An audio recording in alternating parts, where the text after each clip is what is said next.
ఉన్నాడు అంటే తన కోసం బ్రతికేది ఎక్కువై ఉండాలి. మనం ఎలా బ్రతుకుతామంటే లోకంలో బ్రతికేది ఎక్కువ, దేవునిలో బ్రతికేది తక్కువ. ఏం రాస్తాడు దేవుడు మన గురించి? ఏం రాసుకుంటాడు? గ్రంథాలు తెరవబడినప్పుడు గ్రంథాలు తెరవబడినప్పుడు ఆ గ్రంథాల్లో మన గురించి రాసుకున్నదంతా ఏం రాసుకుంటాడు?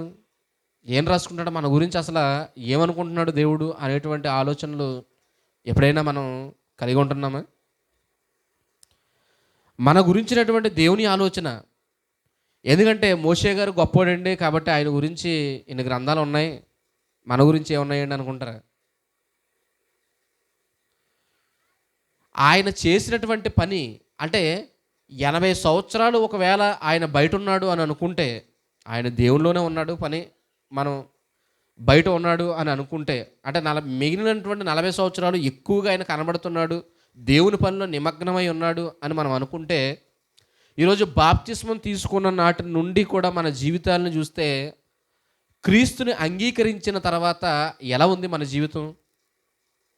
ఎలాంటి ఆలోచనలో బ్రతుకుతున్నాం? ఎలాంటి తలంపులతో బ్రతుకుతున్నాం? మనం ఎలాంటి తలంపులతో బ్రతుకుతున్నాం? యేసుక్రీస్తు ప్రభుల వారు 33.5 సంవత్సరాలు బ్రతికిన ఆయన గురించి గ్రంథమంతా రాయబడింది. ఆయన జీవించినటువంటి జీవిత చరిత్ర 4 సువార్తలలో రాయబడింది. తర్వాత వచ్చినటువంటి అపోస్తుల గ్రంథాలలో, వారి పత్రికలలో ఆయన గురించి మాట్లాడారు అంటే ఏంటి? ఆయన బ్రతికినటువంటి బ్రతుకేంటి? ఆయన బ్రతికినటువంటి బ్రతుకేంటి? ఆయన బ్రతికినటువంటి బ్రతుకేంటి? మోషే గారు జీవించినటువంటి ఆ జీవితం ఏంటి? ఆ జీవితం ఏంటి? ఒకసారి ఆలోచించండి ప్రియమైనటువంటి దేవుని వారలారా, ఒకసారి ఆలోచించండి. అంటే దేవుడు ఏమనుకుంటున్నాడు అంటే నాలో ఎక్కువ ఉండాలి, నన్ను గురించి ఎక్కువ ఆలోచించాలి, నా కోసం ఎక్కువగా బ్రతకాలి అని దేవుడు అనుకుంటూ ఉంటే, కానీ ఈరోజు విశ్వాసులుగా ఉన్నవారు దేవుడికి ఇచ్చేటువంటి సమయం ఎంత అంటే ఎంత ఎంత రోజులో గంట ఉంటుందా? ఆలోచిస్తే రోజులో ఏమన్నా ఒక గంట సేపు మన దేవునికి ఇవ్వగలుగుతున్నామా? సమయమే లేనప్పుడు అంటే ఒక గంట ఇవ్వలేకపోతున్నాం అని మాట్లాడుకుంటే వారి జీవితాన్ని దేవుని కొరకు ఇచ్చారు కదా ప్రియమైనటువంటి దేవుని వాళ్ళారా. పరలోకం అంటే ఊరకనే వచ్చేదా? వస్తుందా? ఊరకనే వస్తుంది. ఇదేమో లక్కీడ్రా. కేరళలో ఒక 10 కోట్లు లాటరీ తగిలినట్టుగా మొన్ననే గల్ఫ్ దేశాలలో వాడికి లాటరీ తగిలింది. సుమారుగా 20 కోట్ల ప్రైజ్ మనీ. ఇప్పుడు అలా ఏమైనా ఒక్కసారిగా ఇది లాటరీ లాంటిది, ఇది ఏమైనాని ఆలోచించండి ప్రియమైనటువంటి దేవుని వారలారా. ఎందుకంటే భూమి మీద మనం బ్రతుకుని ఆయన బేరీజు వేయడంటారా? మనం బ్రతికినటువంటి బ్రతుకును ఆయన బేరీజు వేయడంటాడా? ఒకసారి ఆలోచించండి ప్రియమైనటువంటి దేవుని వారలారా. ఆయన అన్నీ బేరీజు వేస్తారు, అన్నిటినీ ఆయన లెక్కగడతారు. ఆయన అన్నిటినీ లెక్కేసే మనకి జీతాన్ని ఇస్తారు. మనం చేసినటువంటి పనికి ప్రతిఫలాన్ని ఇస్తారు. ఇప్పుడు అలాంటి ప్రతిఫలాన్ని పొందుకోవడానికి సిద్ధపడుతున్నటువంటి మన ముందున్నటువంటి వారిని ఎలా చూసుకోవాలంటే మన కళ్ళ ముందు పెట్టుకుని వారిని బట్టి ఏం చేయాలి? లైఫ్ని బ్యాలెన్స్ చేసుకోవడానికి, సరిగ్గా బ్రతకడానికి మనం ప్రయత్నం చేయాలి. చెప్పుకుంటున్నాం కానీ బ్రతకడానికి మాత్రం అడుగులు ముందుకేయడం లేదు. ఈరోజు ఎంతమందికి ఫోన్ చేసినా, ఎంతమందిని అడిగినా వస్తాను అంటున్నారు కానీ రావట్లేదు. మనోళ్ళే, చర్చికి వచ్చేవాళ్ళే. ఖాళీ లేదండి, ఇంటి దగ్గర పని ఉందండి, పెళ్ళికి వెళ్ళానండి, పలానా ప్రోగ్రామ్కి వెళ్ళానండి. ఏంటి వారానికి ఒక్కరోజుకే ఈ మాటలన్నీ వారానికి ఒక్కరోజుకే. ఇలాంటి మాటలు వినబడుతున్నప్పుడు ఏమో మీకు చెప్పడానికి ఏమనిపిస్తుందో తెలియదు, కానీ ఒకవేళ రేపొద్దున్న దేవుడే ఈ పొజిషన్లో ఉంటే ఏంటి పరిస్థితి అని అనిపిస్తుంది. అంటే ఇప్పుడు కళ్ళ ఎదుట కనబడతలేదు కాబట్టి ఏం లేదు, మనకి భయం లేదు. కళ్ళ ఎదుట కనిపించేసరికి మాట్లాడడానికి నోరు రాదు. ఇవన్నిటిని ఎప్పుడు ఆలోచించుకోవాలంటే భూమి మీద బ్రతుకున్నప్పుడే ఆలోచించాలి, సంఘంలో కూర్చున్నప్పుడే ఆలోచించాలి, వాక్యం నీతో మాట్లాడుతున్నప్పుడే నువ్వు ఆలోచించాలి. ఇంటికి వెళ్ళిన తర్వాత ఏం చేస్తున్నావు, ఎలా బ్రతుకుతున్నావు, ఏంటి మన జీవితం, మన విశ్వాస స్థితిగతులు ఏంటి, ప్రభు వస్తే ఏంటి మన పరిస్థితి ఏంటి, మన పరిస్థితి ఏంటి, మన పరిస్థితి ఏంటి అనేటువంటి విషయాలు మనం ఆలోచించాలి. ప్రియమైనటువంటి దేవుని వల్లరా, మోషే జీవితాన్ని చూస్తే ఆయనకి ఇవ్వబడినటువంటి జీవితంలో ఆయన దేవుని కోసం పనిచేయడానికి ప్రయత్నిస్తున్నాడు. 40 సంవత్సరాల కాలంలో దేవుడి ప్రణాళికను అప్పుడు ఆయన మీద లేదు కాబట్టి అక్కడ అనుకున్న కార్యం నెరవేరలేదు. ఆయన పరాయి దేశానికి వెళ్ళాడు, మిద్యాను దేశంలోనికి వెళ్ళాడు. 80 సంవత్సరాల కాలంలో మరలా దేవుడు పిలుస్తున్నాడు, దేవుడు మాట్లాడుతున్నాడు. మాట్లాడిన తర్వాత ఆయన జీవితాన్ని కనుక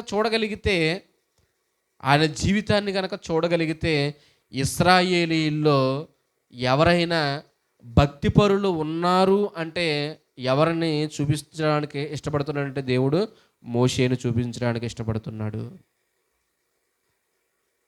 ఇశ్రాయేలీలకి ఎవరిని చూపించడానికి ఇష్టపడుతున్నాడు అంటే ఆనాడు అబ్రహామును చూపించడానికి ఇష్టపడ్డాడు.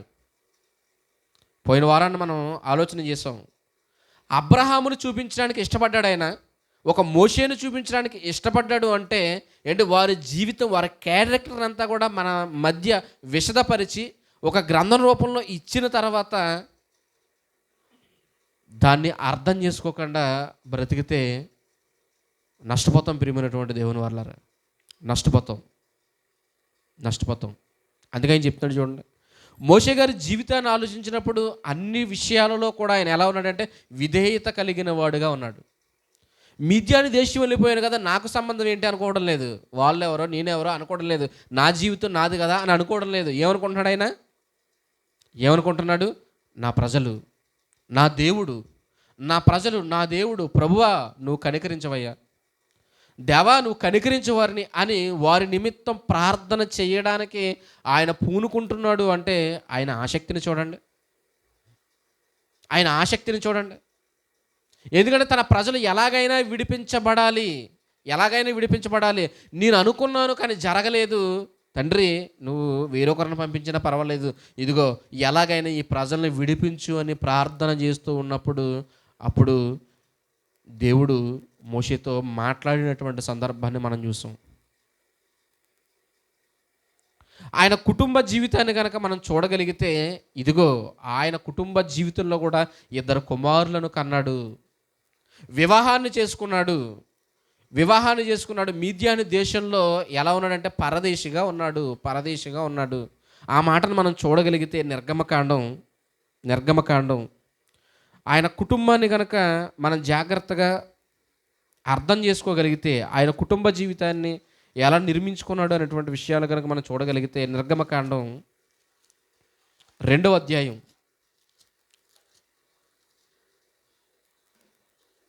18వ వచనం దగ్గర నుంచి 2వ అధ్యాయము 18వ వచనం దగ్గర నుంచి కలిపి చదవాలమ్మా. 18వ వచనం దగ్గర నుంచి, వారు తమ తండ్రి అయిన రగుయేలు నొద్దకు వచ్చినప్పుడు అతడు, నేడు మీరింత త్వరగా ఎట్లు వచ్చి తిరగలేను, ఎప్పుడు వెళ్ళినా మందలకు నీళ్ళు పెట్టి రాబోతులకు లేట్ అయిపోతుంది. ఇత్రో యొక్క కుమార్తెలు ఏం చేస్తున్నారంటే తండ్రి మందను మేపుతున్నారు. మందను మేపేటప్పుడు మందకు నీళ్లు పెట్టడానికి ఒక బావి దగ్గరికి వెళ్తున్నారు. ఆ బావి దగ్గర అనేక మంది మగవాళ్ళు ఏం చేస్తున్నారంటే వీరిని మందకి నీళ్లు పట్టకుండా, నీరు పెట్టకుండా అడ్డుపడి అందరూ అయిన తర్వాత కానీ వీరు బయటకు వచ్చేవారు కాదు. కానీ మోషే సహాయం చేశాడు వారికి.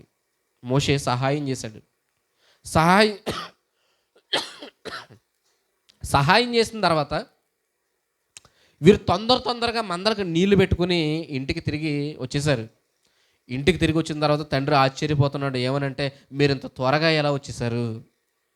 ఇంత త్వరగా ఎట్లు వచ్చితిరా నేను? అందుకు వారు, ఐగుప్తీయుడు ఒకడు మాకు మంద కాపరుల చేతిలో నుండి మమ్మల్ని తప్పించి వడిగా నీళ్లు చేది మన మందకు పెట్టెననగా.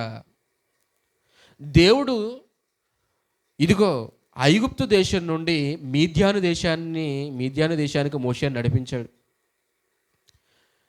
తీసుకుని వచ్చిన తర్వాత ఒక కుటుంబానికి దేవుడు కనెక్ట్ చేస్తున్నాడు. ఒక కుటుంబానికి దేవుడు ఏం చేస్తాడంటే కనెక్ట్ చేస్తున్నాడు. ఒక కుటుంబానికి కనెక్ట్ చేసేటప్పుడు నిజంగా ఇదంతా దేవుని యొక్క ప్రణాళికలో భాగమని మనం గుర్తించాలి. ఎందుకంటే ముందుకు వెళ్ళే కొలది మనకు అర్థమవుతుంది.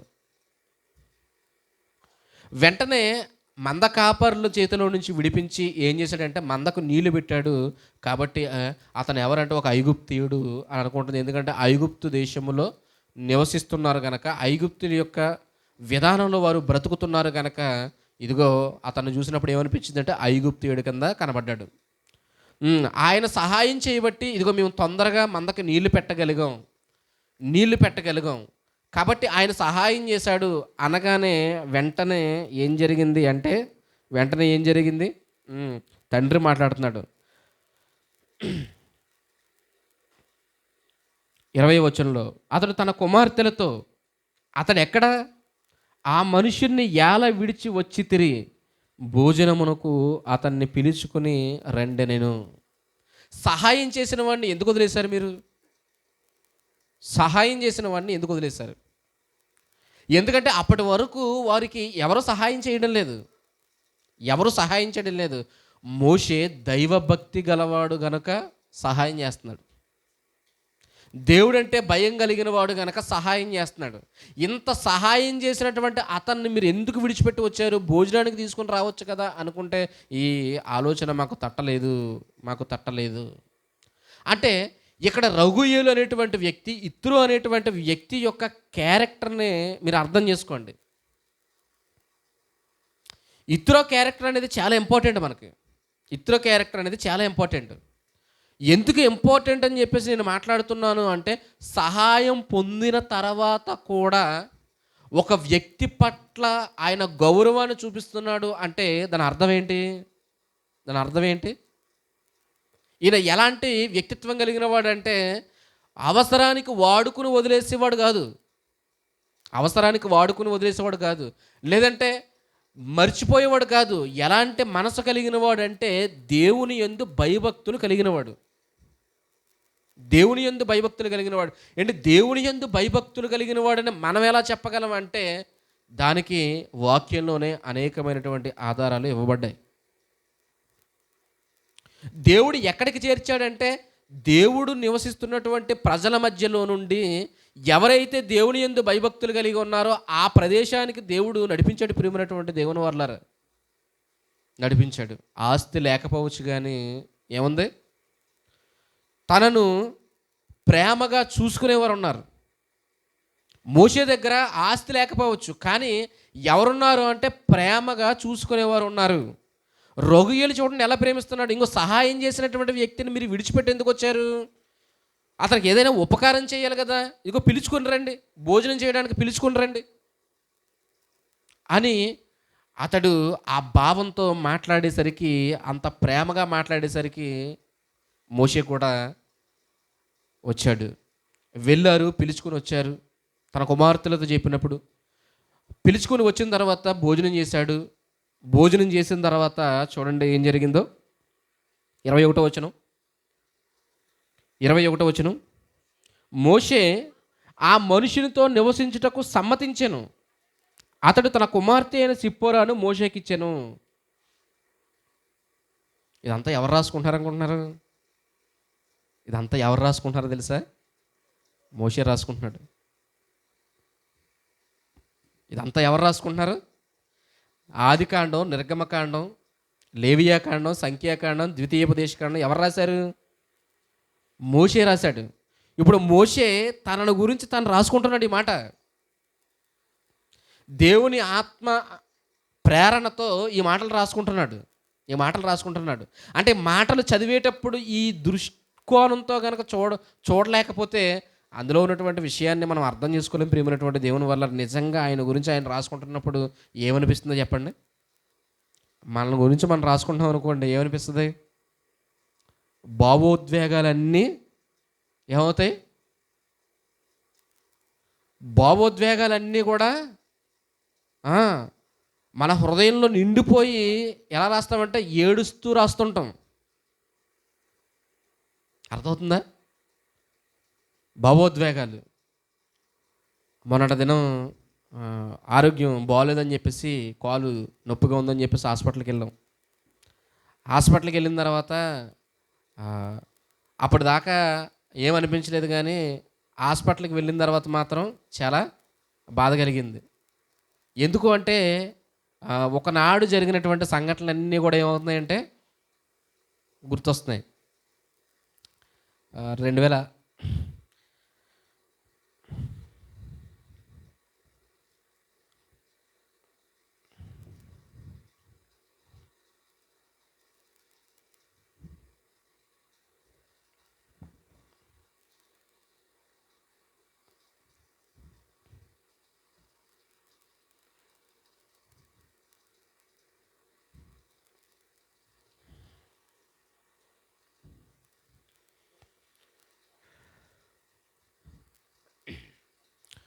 2014లో ఏం జరిగిందంటే ఆపరేషన్ జరిగింది.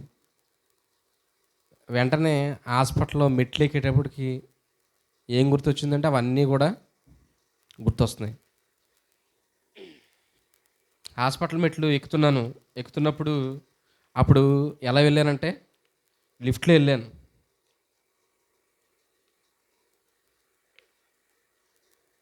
నడిచి వెళ్ళలేదు, లిఫ్ట్లో వెళ్ళాను.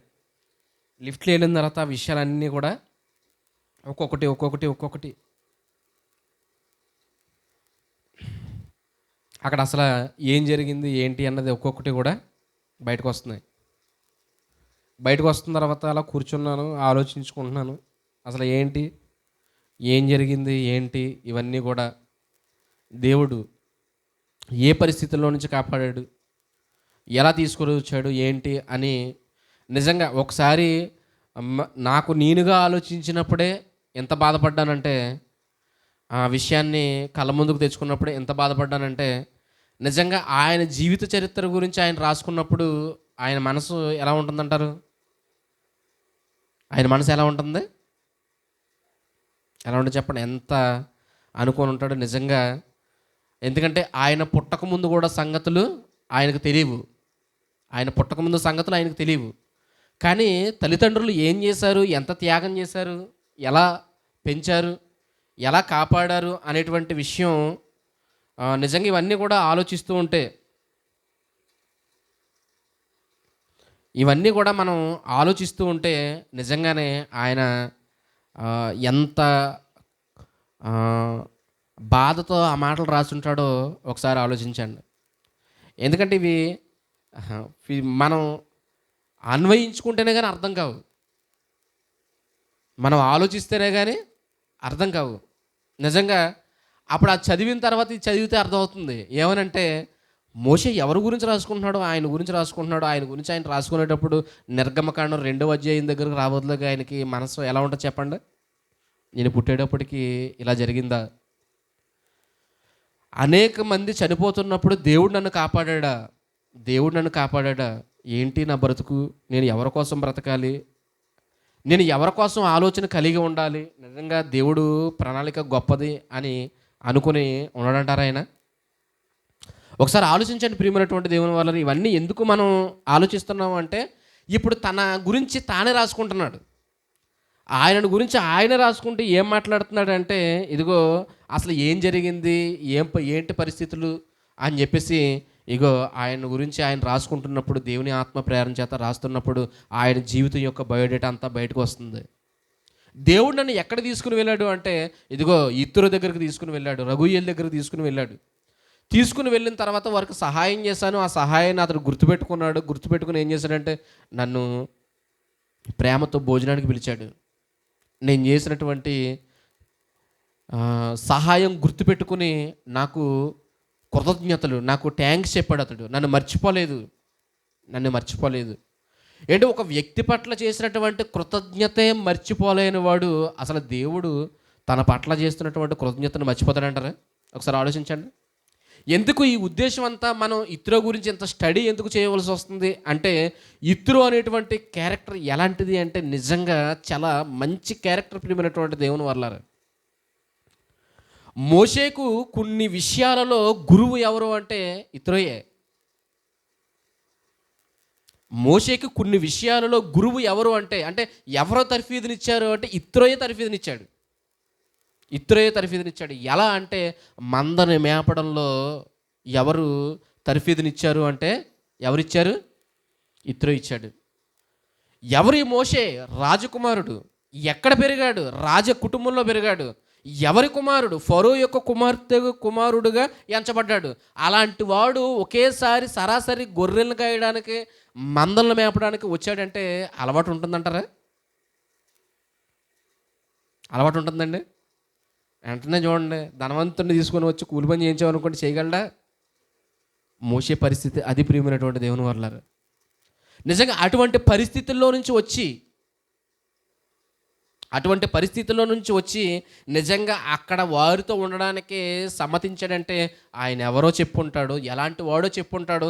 ఈ సంభాషణ అంతా కూడా మోషేకు తెలుసు, దేవునికి తెలుసు, ఆ కుటుంబానికి తెలుసు. కానీ ఎవరికి తెలియదు? మనకు తెలియదు ప్రియమైనటువంటి దేవుని వర్లారు, మనకు తెలియదు. ఎందుకు ఆ కుటుంబంతోనే దేవుడు కలిపాడు అంటే దేవుని యొక్క ప్రణాళికలో భాగం. అది దేవుని యొక్క ప్రణాళికలో భాగం. ఎందుకంటే ఇత్రో అనేటువంటి వారు ఎలాంటి వాడు అంటే మంచివాడు, నెమ్మదస్తుడు, దేవుని యందు భయభక్తులు కలిగిన వాడు, ఎదుటి వ్యక్తిని ప్రేమించే గుణం కలిగిన వాడు. కొన్ని సంవత్సరాల జర్నీ సాగింది. ఒక వచనంలో ఒక మాట అనుకుంటాం మనం, ఆ మనుషులతో నివసించుటకు సమ్మతించాడు, వెంటనే కుమార్తెని ఇచ్చేసాడు అనుకుంటాం. వెంటనే ఎవరైనా ఇచ్చేస్తారా? చెప్పండి. చూడడానికి వెళ్ళారు, పిల్లనిచ్చేస్తారా? ఏం చేస్తారు చెప్పండి. ఆలోచిస్తారు కదా, ఆలోచిస్తారు. ఎక్కడో ఐగుప్తీయుడంట వచ్చాడు, సహాయం చేసినంత మాత్రంలో పిల్లనిచ్చేలా ఇవ్వలేదు. మోషేని స్టడీ చేశాడు ఇత్రో. మోషేని ఏం చేశాడు? మోషేను స్టడీ చేశాడు. ఎవరు ఈ మోషే? ఎందుకు వచ్చాడు? ఎక్కడి నుంచి వచ్చాడు? ఎలాంటి వాడు? నా కుమార్తెను చూసుకుంటాడా లేదా అనేటువంటి ఎన్నో ఆలోచనలతో అవన్నీ కూడా సెలెక్టెడ్ అనుకున్న తర్వాతే ఏం చేశాడంటే సిప్పోరానిచ్చి పెళ్లి చేశాడు. వెంటనే చేయలేదు. అంటే ఇప్పుడు వచ్చును వెనకాల వచ్చింది కాబట్టి మనం ఏమనుకుంటాం? మనం వెంటనే జరిగిపోయిందాం అనుకుంటాం. వెంటనే జరగలేదు ప్రియమైనటువంటి దేవుని వర్లారా. వెంటనే జరగలేదు. ఎప్పుడు జరిగిందంటే కొన్ని సంవత్సరాల తర్వాత కానీ పిల్లనివ్వలేదు. ఎందుకంటే మోషే యొక్క దాన్ని చూసినప్పుడు మోషేకి ఎప్పుడు వివాహం అయిందని మనం చూడగలిగితే లేఖనాలను బట్టి అర్థం చేసుకుంటే సరైనటువంటి వివరణ అంటే ఎక్కడ కూడా దాని గురించి మనకి ఇంకా అందలేదు. కానీ సుమారుగా 80 సంవత్సరాలు దగ్గరికి వచ్చిన తర్వాత వివాహం జరిగినట్టుగా కనబడుతుంది. అర్థమవుతుందండి? 80 సంవత్సరాలు దగ్గరగా వచ్చిన తర్వాత వివాహం జరిగినట్లుగా కనబడుతుంది. ఎందుకంటే ఒక కుమారుని కన్నట్లుగా ఇక్కడ మనం చూసాం. ఇంకా రెండవ కుమారుడు పుట్టలేదు. అంటే రెండవ కుమారుడు పుట్టలేదు అనగానే ఒక కుమారుడు ముందు పడేసాడు అనుకోకండి, వివాహం ముందు జరిగిపోయింది అనుకోకండి. వివాహం ఎప్పుడు జరిగింది? చాలా సంవత్సరాలకు జరిగింది. వివాహం చాలా సంవత్సరాల తర్వాత జరిగింది. అందుకే మోషే గారు మరలా దేవుడు దర్శించి దేవుని పర్వతం మీద మాట్లాడినప్పుడు అప్పుడు దేవుడు మాట్లాడేసరికి కుమారులు ఎలా ఉన్నారో అంటే ఇంకా చిన్నవారుగానే కనబడతారు మనకి. అంటే 80 సంవత్సరాల వయసులో దేవుడు మోషేతో మాట్లాడాడు కదా. మోషేతో మాట్లాడినప్పుడు అలా ఎలా కనబడుతున్నారంటే కుమారులుగా కనబడుతున్నారు. ఎంత వయసు ఉంటుందంటే ఎంతో వయసు ఉండదు. వారు వయసుని బట్టి మనం చూడగలిగితే సుమారు ఒక 10 సంవత్సరాల కాలం ఉంటుందేమో, ఒక 15 సంవత్సరాల కాలం ఉంటుందేమో అని అనిపిస్తుంది 4వ అధ్యాయం చదివినప్పుడు. ఒక 10 సంవత్సరాలు 15 సంవత్సరాలు అనుకుంటే 80లో 15 మైనస్ చేస్తే ఎంత అవుతుంది? 65 70 65 70. అప్పటిదాకా మోషే గారు వివాహం చేసుకోలేదు. ఇవన్నీ కూడా నిజంగా వాక్యంలోనికి వెళ్ళి మనం ఆలోచించగలిగితే వారి యొక్క ఉన్నతమైనటువంటి వ్యక్తిత్వాలు మనకే బయటపడతాయి. వెంటనే ఇత్రో గారితో దేవుడు ఎందుకు కనెక్ట్ చేశాడంటే, ఇత్రో నిజంగా మంచి మనసు కలిగినవాడు. ఇదిగో 40 సంవత్సరాలు కాలం బ్రతికాడు. 40 సంవత్సరాల కాలం ఆ మీదియాను దేశంలో బ్రతికాడు. ఆయన జీవితాన్ని చూస్తున్నాడు. ఇతరు స్టడీ చేస్తున్నాడు. మోషే గారిని స్టడీ చేస్తున్నప్పుడు మోషే ఎలా బ్రతుకుతున్నాడు అంటే, ఎంతో నెమ్మదిగా జాగ్రత్తగా దేవుని యందు భయభక్తులు కలిగి అతడు బ్రతుకుతున్నటువంటి రీతిని చూసినప్పుడు తన కుమార్తెను ఏం చేశాడు? మోషేకిచ్చి వివాహం చేశాడు. వివాహం చేసిన తర్వాత ఏం జరిగింది అంటే, ఒక కుమారుడు పుట్టాడు. ఆ కుమారుడి పేరేంటి? 22వ వచనంలో చెప్తున్నాడు చూడండి. 22వ వచనంలో ఆమె ఒక కుమారుని కనినప్పుడు మోషే, నేను అన్య దేశములో పరదేశిన యుంటిననుకుని వానికి గెర్షోము అని పేరు పెట్టెను. అన్య దేశంలో ఎలా ఉన్నాను? నేను పరదేశిగా ఉన్నాను. కాబట్టి పేరేంటి?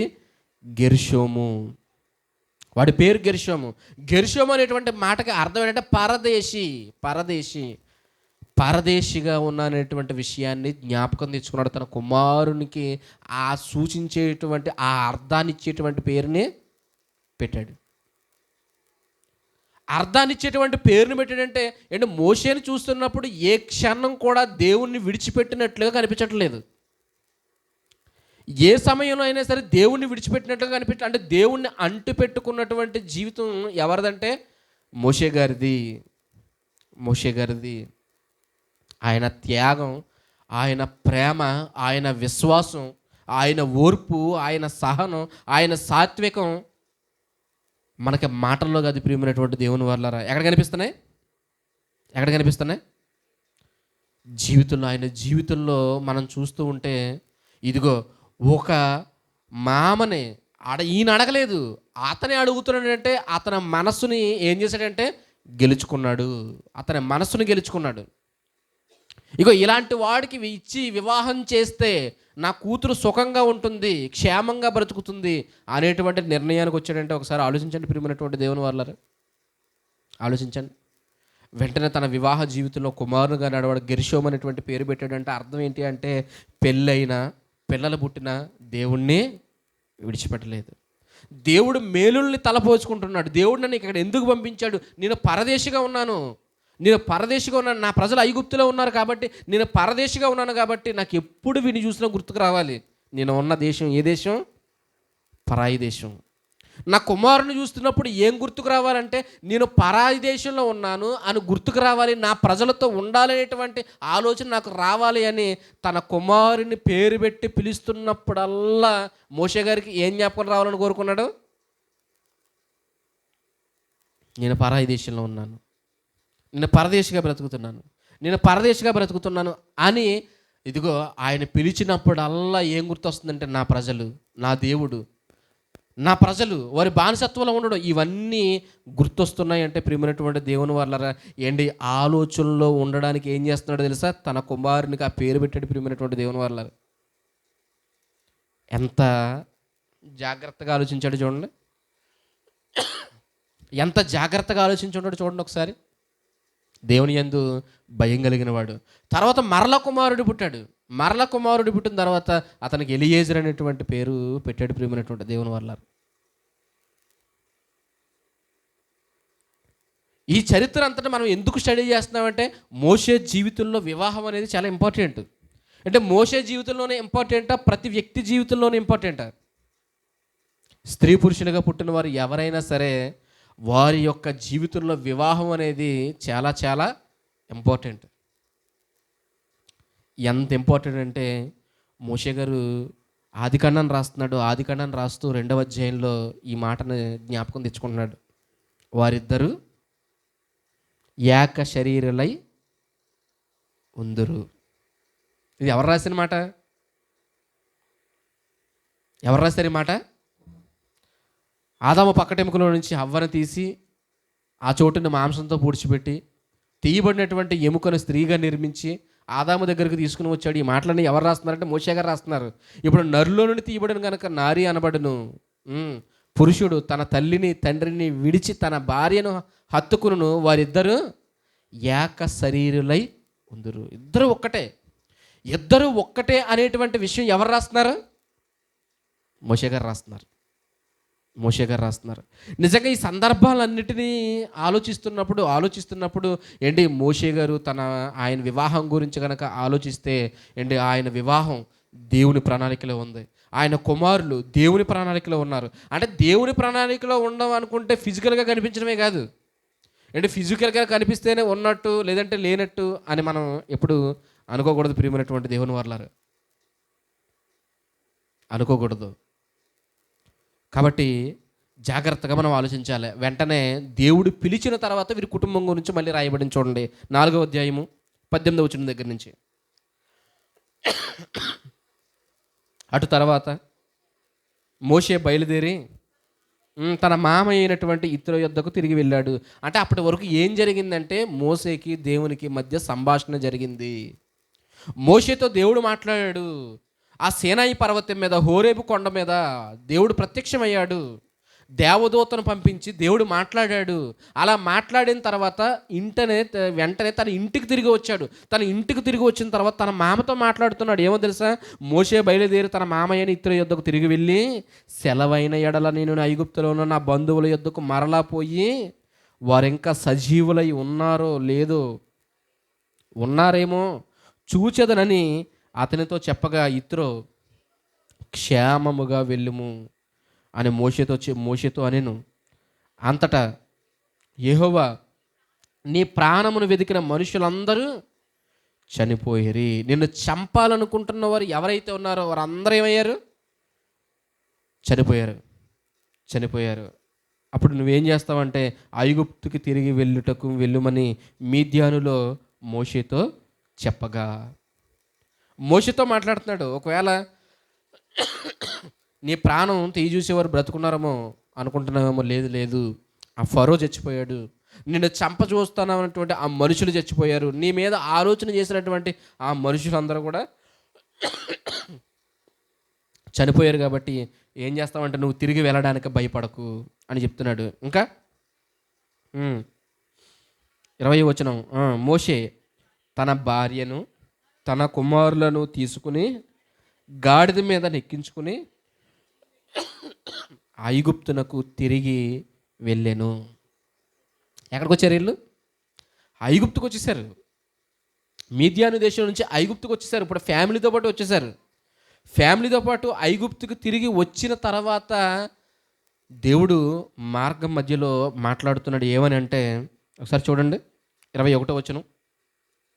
అప్పుడు యెహోవా మోషేతో ఇట్లనెను, నీవు ఐగుప్తునందు తిరిగి చేరిన తర్వాత చేయుటకు నేను ఇచ్చిన నీకిచ్చిన మహత్కార్యములు అన్నీ ఫరో ఎదుట చెయ్యవలను సుమే. అయితే నేను అతని హృదయమును కఠినపరిచెదను, అతడు జనులను పోనీయుడు. అప్పుడు నువ్వు ఫరోతో, ఇశ్రాయేలు నా కుమారుడు, నా జ్యేష్ఠపుత్రుడు, నన్ను సేవించినట్లు నా కుమారుణ్ణి పోనిమ్మని నిన్ను ఆజ్ఞాపించుచున్నాను. వారిని పంప నొల్లని ఎడల ఇదిగో నేను నీ కుమారుణ్ణి నీ జ్యేష్ఠపుత్రుని చంపెదనని యెహోవా సెలవిచ్చుచున్నాడని అతనితో చెప్పమనెను. అంటే మార్గం మధ్యలో జరుగుతున్నటువంటి డిస్కషన్ ఏంటంటే, ఇదిగో నువ్వు బయలుదేరి వెళుతున్నావు కదా, వెళుతున్నప్పుడు ఫరోతో నువ్వేం చేయాలి అంటే నేను నీకు చూపించేటువంటి సూచక క్రియలు మహత్కార్యాలు అన్నీ ఫరో ఎదుట చేయాలి. ఫరో ఎదుట చేసిన తర్వాత అతని హృదయాన్ని నేను కఠినపరుస్తాను. కాబట్టి ఏం చెయ్యాలి అంటే ఇదిగో అతన్ని దగ్గరకు వెళ్ళి నేను చెప్పమన్నటువంటి మాటలన్నీ అతనితో చెప్పి నేను చెయ్యమన్నటువంటి సూచక్రియలన్నీ చేసి వారిని నువ్వు ఎక్కడికి నడిపించాలంటే ఇదిగో పాలు తేనెలు ప్రవహించే దేశానికి నడిపించాలి అని చెప్పు. ఇశ్రాయేలీలు నా జ్యేష్ఠపుత్రులని చెప్పు. ఇశ్రాయేలు నా జ్యేష్ఠ కుమారుడు, వాడిని పంపించకపోతే నీ జ్యేష్ఠపుత్రుని నేను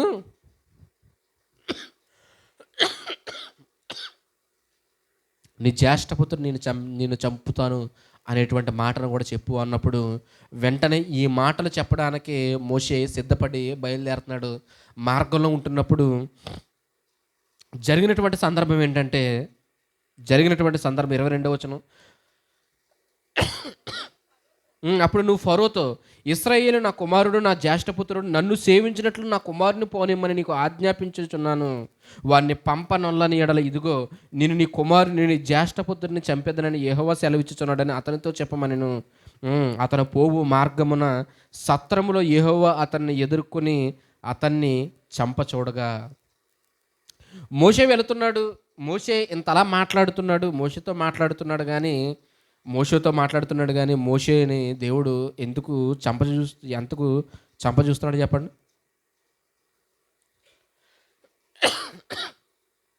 ఎందుకు చంప చూస్తున్నాడంటే మోషే ఒక విషయాన్ని గుర్తించలేకపోయాడు. ఇశ్రాయేలీలందరూ జ్యేష్ఠ కుమారులు, అంటే ఇశ్రాయేలు జ్యేష్ఠ కుమారుడు, వాడిని పంపించమని దేవుడు అడగడానికి ఇదిగో ఫరో దగ్గరికి వెళ్తున్నప్పుడు మరి దేవుని యొక్క ఆలోచన ఏంటి అంటే, నీ కుమారులను కూడా ఎవరికి ప్రతిష్ఠించాలంటే నాకు ప్రతిష్ఠించాలి. ఆ ప్రతిష్ఠ అనేది ఎలా జరుగుతుందంటే సున్నతి ద్వారా జరుగుతుంది. కాబట్టి మార్గం మధ్యలో దేవుడు అడ్డుపడ్డాడు, ఆపిన తర్వాత వెంటనే ఈ విషయాన్ని ఎవరు గమనించారు అంటే సిప్పోరా గమనించింది. 25వ వచనం, సిప్పోరా వాడిగల రాయి తీసుకుని తన కుమారునికి సున్నతి చేసి అతని పాదముల యొద్ద అది పడవేసి, నిజముగా నువ్వు నాకు రక్త సంబంధమైన పెనిమిటి వైతివనెను. అంతటా ఆయన అతనిని విడిచెను. ఏం జరిగింది అంటే, విషయాన్ని ఎవరు గ్రహించారు అంటే సిప్పోరా గ్రహించింది. సిప్పోరాకు అంత జ్ఞానం ఎలా వచ్చింది, ఎలా గుర్తించగలుగుతుంది అంటే, కుటుంబం అంతా ఎక్కడున్నారంటే దేవుడిలో ఉన్నారు. భార్య ఎక్కడుందంటే దేవునిలో ఉంది. మోషే తెలుసుకున్నటువంటి విషయాలు, జరిగినటువంటి సంగతులు, అసలు దేవుడు ఎవరు, ఆ దేవుడు మమ్మల్ని ఎలా తోలుకొచ్చాడు, మా పితరులు ఎవరు అనేటువంటి విషయాలన్నీ కూడా ఎవరితో పంచుకున్నాడంటే భార్యతో పంచుకున్నాడు. ప్రియమైనటువంటి దేవుని వల్ల వెంటనే విషయాన్ని గ్రహించింది. దేవుడు ఎందుకు చంపాలనుకుంటున్నాడంటే, ఇదిగో ఈ విషయంలోనే సున్నతి జరగలేదు. అబ్రాహాం విషయంలో చేసినటువంటి ఆ వాగ్దానాన్ని, నిబంధనను స్థిరపరచలేదు కనుక వెంటనే ఏం చేయాలనుకుందంటే కుమారులకు సున్నతి చేసి దేవునికి ఏం చేసింది, ప్రతిష్ఠించింది. అలా ప్రతిష్ఠించిన తర్వాత వీరు ఇద్దరు కూడా భార్యాభర్తలుగా వీరిద్దరూ కూడా వెంటనే తప్పించబడ్డారు. ఈ సంగతులు జరిగిన తర్వాత అప్పుడు వెంటనే మనకి ఎవరు ప్రత్యక్షమవుతున్నారంటే అహరోను ప్రత్యక్షమవుతున్నాడు. ఇది కుటుంబం గురించి తెలుసుకోవడానికి ఈ సందర్భాన్ని మనం ఆలోచించాం. ఇప్పుడు తండ్రిని గురించి తెలుసుకున్నాం, మనం ఇతరుల గురించి తెలుసుకున్నాం. ఇప్పుడు కూతురు గురించి తెలుసుకుంటున్నాం. మనం కూతురు గురించి తెలుసుకుంటున్నాం. కూతురు ఎలాంటిదంటే, ఇతరు ఎలా పెంచాడు అంటే, ఇదిగో భర్త మాట వినేటువంటి స్త్రీగా పెంచాడు. ప్రియమైనటువంటి దేవుని వర్లారా,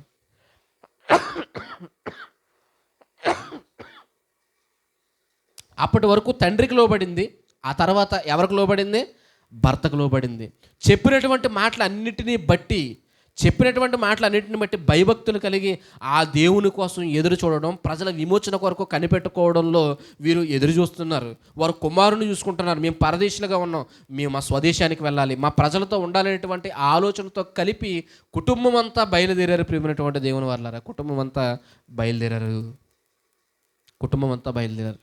ఏంటి ఇలాంటి ఆలోచనతో ఉండాలి ప్రియమైనటువంటి దేవుని వారలారా. ఒక కుటుంబంలో భర్త బాగుండాలి, భార్య బాగుండాలి, పిల్లలు బాగుండాలి. అప్పుడే కుటుంబం అంతా ఎలా ఉంటుంది, దేవుడు అనుకున్నటువంటి విశ్వాస గృహముగా కట్టబడుతుంది.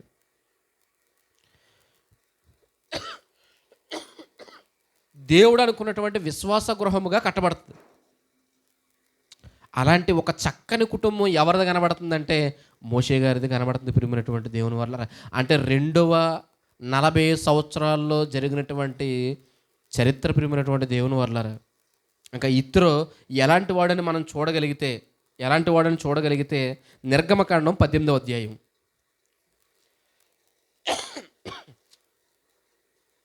నిర్గమకాండం 18వ అధ్యాయం చూడండి ఒకసారి, మొదటి వచనం దగ్గర నుంచి. దేవుడు మోషేకును తన ప్రజలైన ఇశ్రాయేలీయులకును చేసినదంతయు, యెహోవా ఇశ్రాయేలీయుల నుండి ఐగుప్తులో నుండి వెలుపలికి రప్పించిన సంగతియు మీద్యాను యాజకుడును మోషే మామయ్య అయిన ఇత్రో వినినప్పుడు, మోషే మామయ్య అయిన ఇత్రో తన యొద్దకు పంపబడిన మోషే భార్య అయిన సిప్పోరాను ఆమె ఇద్దరు కుమారులను తోడుకుని వచ్చాను. ఒక మాట విన్నాడు ఇత్రో గారు, ఏమనంటే, ఇదిగో దేవుడు మోషేకు తోడయుండి వారందరినీ కూడా ఎక్కడికి నడిపించాడు? ఎక్కడికి నడిపించాడు అంటే, ఇదిగో ఐగుప్తు దేశంలో నుంచి వారిని వెలుపలకు తోడుకుని వచ్చాడు. ఏంటి వెలుపలకు తోడుకుని రావడం అంటే అర్థం ఏంటి? వెలుపలకు తీసుకుని రావడం అంటే అర్థం ఏంటి? మాటలనుకుంటున్నారా? ఒక బానిసత్వాన్ని కలిగినటువంటి ఒక దేశంలో బానిసలుగా బ్రతుకుతున్న వారిని బయటకు రావడం అంటే మాట్లాడుకుంటున్నారా? ఆలోచించండి ప్రియమైనటువంటి దేవుని వాళ్ళారా. అప్పుడప్పుడు ఫేస్బుక్లో వీడియోలు చూస్తుంటాను నేను. ఏంటి అంటే, అన్న మేము కువైట్ వెళ్ళాం, గల్ఫ్ వెళ్ళాం, ఖత్తర్ వెళ్ళాం, మమ్మల్ని పట్టించుకునేవాడు ఎవడో లేడు, మా వీసా మా దగ్గర లేదు, మా ఐడెంటిటీ ప్రూఫ్స్ ఏవైతే ఉన్నాయో మా దగ్గర లేవు, ఇవన్నీ వీరు తీసేసుకున్నారన్న, ఇండియా ఎలా రావాలో మాకు అర్థం కావడం లేదు. అక్కడికి వెళ్ళిన తర్వాత వాళ్ళు ఏం చేస్తున్నారు? వీరి దగ్గర ఉన్నటువంటి అన్నింటిని తీసుకుని వీరు ఎలా మార్చుకున్నారంటే బానిసలుగా మార్చుకుంటున్నారు. వారు ఏ పని చెప్తే ఆ పని చేయాలి. జీతం ఇస్తే ఇస్తారు, లేకపోతే లేదు. అందరూ కాదు కొందరు. అలాంటి వారు బయటకు రావడం ఎంత కష్టమో చెప్పండి. ఎంత కష్టం? చాలా కష్టం కదా. కానీ క్రీస్తుకు పూర్వం 2000 సంవత్సరాలు, సుమారుగా 1500 సంవత్సరాల కాలంలో ఈ జరిగినటువంటి ఈ సంఘటన కనుక మనం చూడగలిగితే ప్రియమైనటువంటి దేవుని వర్లారా, ఎలాంటి ఒక గొప్ప పనిని జరిగించి దేవుడు వారిని వెలుపలకు తీసుకుని వచ్చాడంటే, ఆ ఫరో యొక్క కబంధ హస్తాల్లో నుంచి బయటకు తీసుకుని రావడం ఎవరి వల్ల కాదు. కానీ ఎవరి వల్ల సాధ్యపడింది? దేవుని వలన సాధ్యపడింది.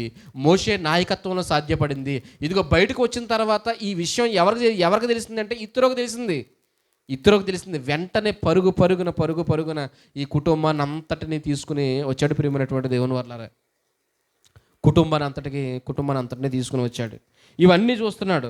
వచ్చిన తర్వాత ఇదిగో నీ భార్య, నీ కుమారులు ఇదిగో అంటే వారందరినీ చేర్చుకున్న తర్వాత ఇదిగో ఈ జరిగినటువంటి విషయాలన్నీ కూడా పంచుకుని మాట్లాడుతూ ఉన్నప్పుడు అక్కడ చూడండి, ఒక చక్కటి విషయాన్ని కనుక మనం చూడగలిగితే, ఒక సంగతిని కనుక మనం ఆలోచించగలిగితే 12వ వచనం, 18వ అధ్యాయం 12వ వచనం ముగించుకుందామండి. 18వ అధ్యాయం 12వ వచనం. మరియు మోషే మామయ్యని ఇత్రో ఒక దహన బలులను దేవునికి అర్పింపగా, అంటే ఎలాంటి మనస్తత్వం కలిగిన వాడుగా ఉన్నాడు అంటే, ఒక దహన బలిని దేవుడికి అర్పించేవాడుగా ఉన్నాడు అంటే అర్థం ఏంటి? అది అతని క్యారెక్టర్ కనుక మనం అర్థం చేసుకోగలిగితే ప్రియమైనటువంటి దేవుని వాళ్ళారా, దేవునికి కృతజ్ఞత కలిగిన వాడుగా కనబడుతున్నాడు. అందుకే ఇందాక ఇత్రో గురించి మనం ముందుకెళ్తే అర్థమవుతుందని కదా. ఎప్పుడు అర్థమవుతుందంటే, మోషే దగ్గరకు వచ్చిన తర్వాత దేవునికి బలి ఎందుకు ఇచ్చాడు? ఇత్రో ఒక అన్యుడు అనుకుని మనం మాట్లాడుకుంటున్నాం, ఇత్రో ఒక మిద్యాను యాజకుడు అని మనం మాట్లాడుకుంటున్నాం. అలాంటి వాడు యెహోవా దేవునికి ఎందుకు బలి ఇచ్చాడయ్యా అంటే, ఆయన చేసినటువంటి కార్యం ఎలాంటి కార్యం అంటే, ఐగుప్తులో నుండి ప్రజల్ని ఏం చేశాడు? వెలుపలకు రప్పించాడు. ఇది నిజమా అని ఉండబెట్టలేక ఏం చేశాడు తెలుసా? వీరిని తీసుకుని వచ్చి మోషేను ఎదుర్కొన్నాడు ప్రియమైనటువంటి దేవుని వర్లారా. ఎందుకంటే ఒక మనిషి వలన సాధ్యపడదని ఎవరికి తెలుసు? ఇతరులకు తెలుసు. ఒక మనిషి అనుకుంటే బయటికి వారు రారు. ఎందుకంటే ఫరో అంత కఠినమైనటువంటి వాడు. వారికి ఉన్నటువంటి యుద్ధ సామాగ్రి అలాంటిది, వారికి ఉన్నటువంటి సైన్య బలం అలాంటిది, వారికి ఉన్నటువంటి బలాలు అంత గొప్పవి, వారి సామ్రాజ్యం అంత గొప్పది. అలాంటి వారి చేతిలో నుండి బయటకు రావడమా? నిజంగానే వెంటనే నేను చూడాలి అనుకున్నాడు. చూస్తే 6 లక్షల పాదాచారులు ఇశ్రాయేలీని, ఆ సంఖ్య చూసి ఇంతమందిని దేవుడు బయటకు తీసుకుని వచ్చాడా? నిజంగా ఎంత గొప్ప దేవుడైనా, ఎంత గొప్ప దేవుడు. ఎంత గొప్ప దేవుడు! ఇగో ఇలాంటి దేవునికి నిజంగా ఏం చేస్తున్నాడంటే బలి ఇవ్వడానికి సిద్ధపడుతున్నాడు. ప్రియమైనటువంటి దేవుని బలి ఇచ్చాడు, బలి అర్పించాడు. బలి అర్పించిన తర్వాత ఏం జరుగుతుందో చూస్తున్నాడు. చూసిన తర్వాత మోషే దగ్గరకు ప్రజలు వస్తున్నారు, న్యాయం తీర్చమని అడుగుతున్నారు. ఉదయం మొదలుకొని సాయంత్రం వరకు మోషే అలా న్యాయం తీరుస్తూనే ఉన్నాడు, కానీ జనం మాత్రం తరగడం లేదు. జనం తరగడం లేదు. అప్పుడు మోషేకి ఒక సజెషన్ ఇస్తున్నాడు. ఏంటో తెలుసా ఆ సజెషను? మోషే, నువ్వు చేసేటువంటి ఈ పని పెద్దది, ఇలాగా ఈ కార్యక్రమాన్ని నువ్వు చక్కబెట్టలేవు. కాబట్టి నువ్వేం చేయాలంటే ఇంకో కొంతమందిని ఏర్పాటు చేయి. ఆ కొంతమంది ఎవరన్నా చెప్తున్నాడు చూడండి, 21వ వచనం. మరియు నీవు ప్రజలందరిలో సామర్థ్యము, దైవభక్తి, సత్యాశక్తి, లంచగొండులు కాని మనుషులను ఏర్పరచుకుని. అంటే ఈ మాట చదువుతున్నప్పుడు ఏమనిపిస్తుందో తెలియదు, కానీ ఇప్పుడు ఇత్రో ఎవరు? అన్యుడు. మరి అన్యుడుగా ఉన్నవారికి ఈ మాటలు ఎలా తెలుస్తున్నాయి? ఏం మాట్లాడుతాడు చూడండి. సామర్థ్యము, దైవభక్తి అనేది ఇతరుకి ఎలా తెలిసింది అంటారు? ఇతరుకి ఎలా తెలిసింది? ఆలోచించండి. అది ఎలా వచ్చిందో తెలుసా? ఈ వర్డ్స్ అన్నీ, ఈ భక్తి అనేది ఎలా కలిగిందంటే మోషేని బట్టి. ప్రియమైనటువంటి దేవుని వర్లారా, ఎవరిని బట్టి? మోషేని బట్టి.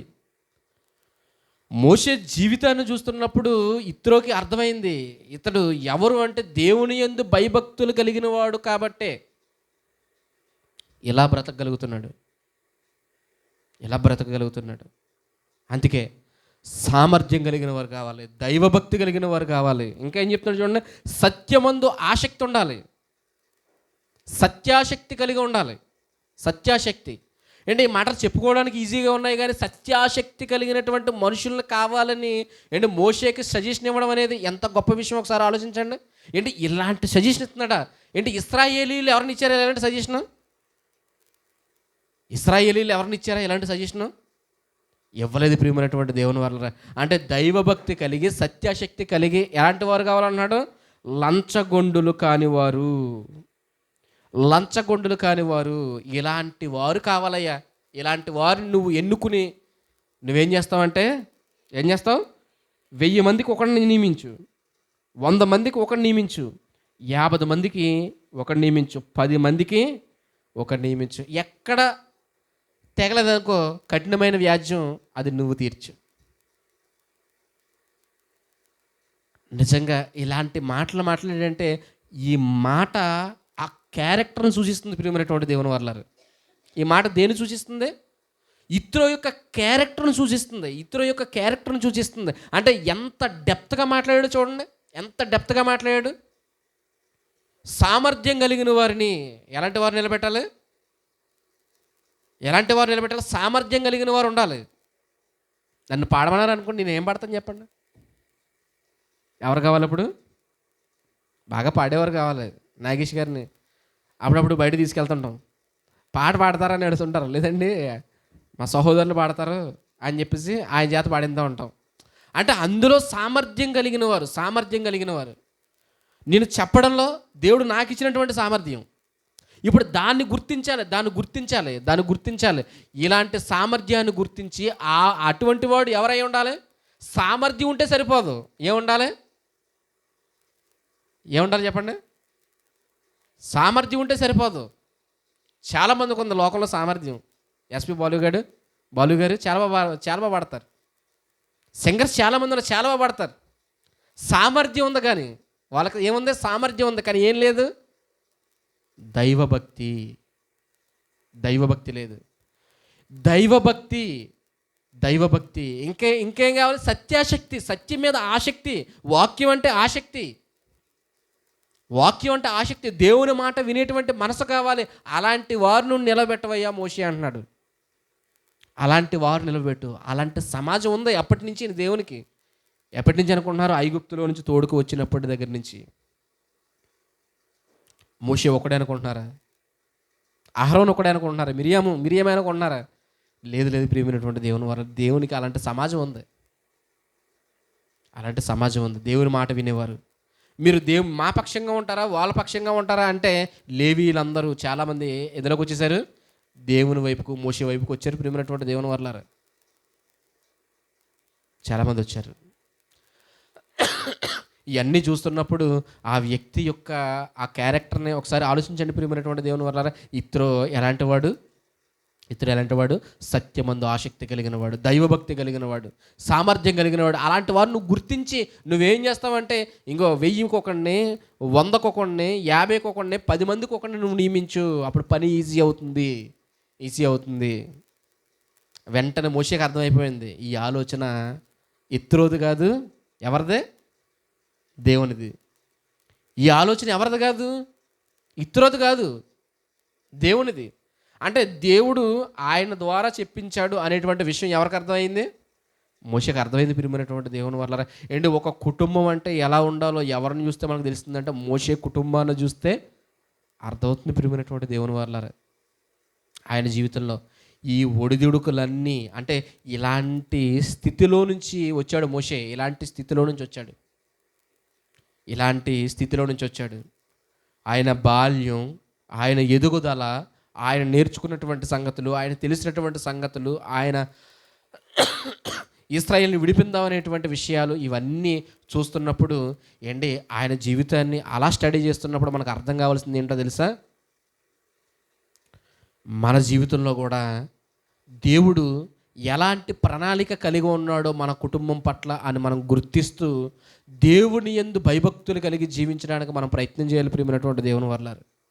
అప్పుడే మనం ఏం చేయగలము అంటే, ఇదిగో దేవుడు అనుకున్నట్లుగా బ్రతకగలం, ఇదిగో ఆయన నివసిస్తున్నటువంటి ఆ లోకానికి చేరుకోగలం. కాబట్టి బాగా ఆలోచించండి, అర్థం చేసుకోవడానికి ప్రయత్నం చేయండి, ఇంకా చక్కగా స్టడీ చేయండి.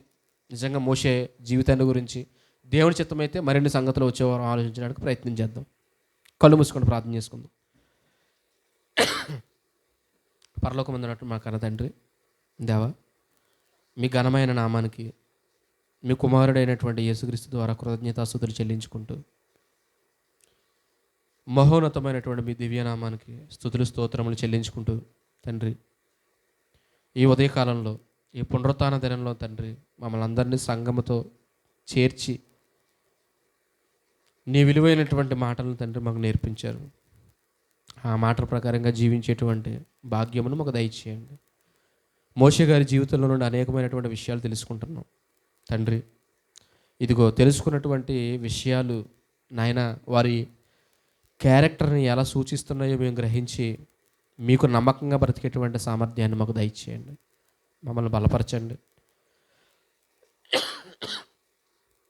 వినిన సంగతులు కొట్టుకుని పోకుండా జాగ్రత్తగా వాటి ప్రకారంగా జీవించేటువంటి మనసులు మాకు దయచేయమని, జరగబోవు కార్యక్రమం అంతట్లో మీ సహాయాన్ని దయచేయమని అడుగుతూ యేసుక్రీస్తు వారి నామములో ప్రార్థన అడుగుచున్నాను తండ్రి.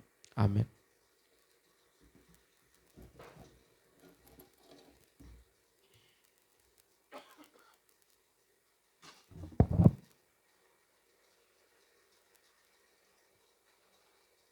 ఇప్పటివరకు మంచి సంగతులను